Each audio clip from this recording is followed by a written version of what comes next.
মহানগরের মহাপুজো নিয়ে কলকাতার লাইফ লাইনে চড়ে পৌঁছে গেছি গঙ্গার নিচে। হ্যাঁ, জগৎ মুখার্জি পার্কে এবার হাওড়া ময়দান স্টেশন।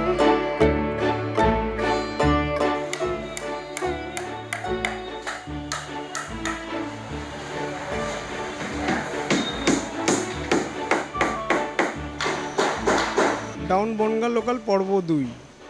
তো পর্ব 2 বলতে আমাদের পোশাকি নাম হচ্ছে এবারের প্ল্যাটফর্ম হাওড়া ময়দান। এটাই বোঝা যাচ্ছে যে আমরা কি কনসেপ্টে কাজ করছি। বেসিক্যালি কনসেপ্টটা হচ্ছে আমরা গঙ্গা দূষণ নিয়ে কাজ করছি। তার সঙ্গে এই বছর কলকাতা মেট্রোর 40তম উদযাপনের বর্ষ, এবং সেটা অক্টোবর এই পুজোর মাসেই। অতএব বুঝতেই পারছেন সেটাকেও আমরা সেলিব্রেট করছি।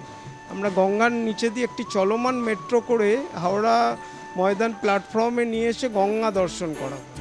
এবার আমাদের দুর্গা হচ্ছে গঙ্গা দেবীর রূপেই আছে, এবং গঙ্গাতেই তাকে আমরা অবস্থান রেখেছি। আসলেই বুঝতে পারবেন দূষণমুক্ত একটা গঙ্গায় তাকে আমরা পূজিত করছি মা দুর্গার।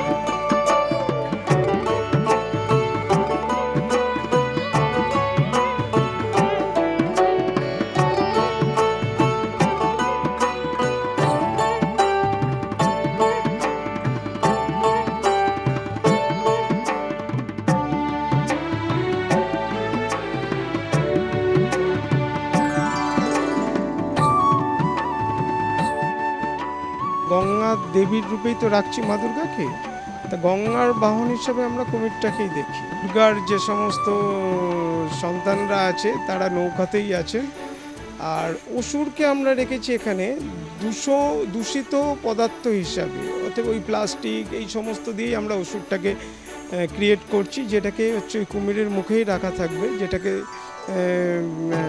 মার মানে ধ্বংস করতে, মানে অশুভ শক্তি নিধন করতে যেরকম ভাবনা সেরকম কাজ করি।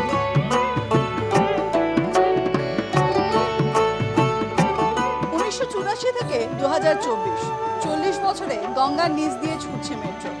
কিন্তু দূষণ তা কি বাঁচতে দিচ্ছে গঙ্গার পবিত্র জলকে? নাকি সেই দূষণ এবছর জগৎ মুখার্জি পার্কে অসুর রূপে থাকছে? কারণ দেবী দশভুজা এখানে গঙ্গা রূপিণী, যিনি আসছেন এই মর্তে সেই দূষণরূপী অসুরকে নিধন করতে।